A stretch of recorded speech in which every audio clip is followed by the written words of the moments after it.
Radio 1, musique, info et vous sur le www.r1.mu. Rapport Lam Changlin. De jour en jour, quand vous pouvez plus ce rapport-là, vous pouvez trouver des affaires troublantes, des affaires damning. Vous pouvez référer plus particulièrement paragraphe 16, chapitre 16, ce rapport-là, qui cause le Rodrigue. Il est extrêmement important qu'il nous comprenne qui Lam Changlin dit à le Rodrigue. Mon code qui Lam Changlin dit. Il dit the only reported case of political influence of drug trafficking was in Rodrigues. C'est une phrase très grave, ça. Il dit comme ça, comment il a l'influence politique pour soutenir la mafia la drogue dans Rodrigue. D'ailleurs, le minority leader Nicolas Von Mali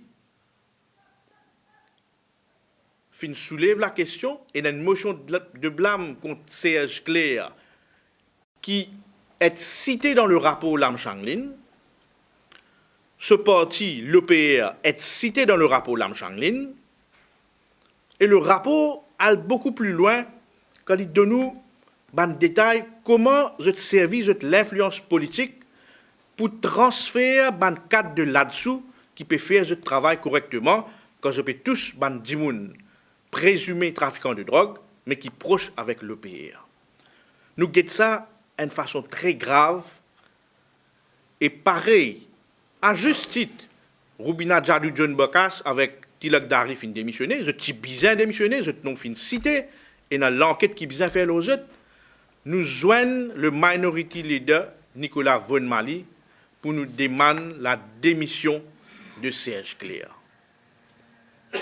Il y va de la réputation de l'île Maurice et de l'île Rodrigue.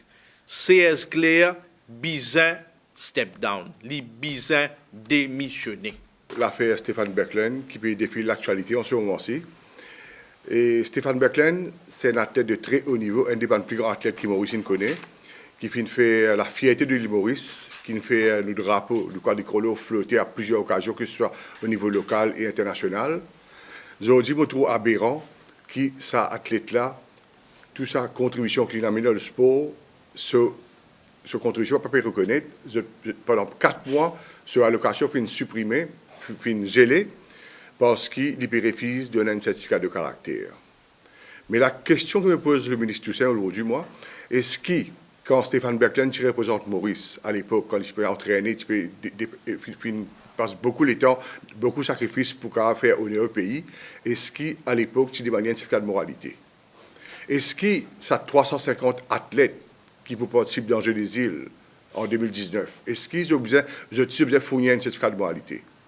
Moi, je suis totalement solidaire à Stéphane Berklen, là, parce qu'il y a une raison, il n'est pas donné, parce que ça fait moi rappeler une question qui me pose tout récemment le ministre Toussaint à l'Assemblée, concernant un semaine conseiller qui est embauché, et le bouc qui a tellement caisse contre lui, qu'il a démissionné. Et la question que je pose, avant qu'il embauche Sadjibouna, est-ce qu'il dit qu'il y a un clearance de sa police? Est-ce qu'il a demandé un certificat de caractère à l'époque? Il répond qui, dans ce cas-là, pas nécessaire un certificat de caractère. Alors qu'un athlète comme Stéphane Berklen, il a besoin d'un certificat de caractère pour lui toucher une éducation bien méritée, parce qu'il fait une suée pour l'île Maurice. Je fais un appel aux autorités concernées, arrête écraser l'athlète, arrête pas reconnaître la compétence de ceux qui ont contribué aux efforts de l'île Maurice. Radio 1 sur le www.r1.mu.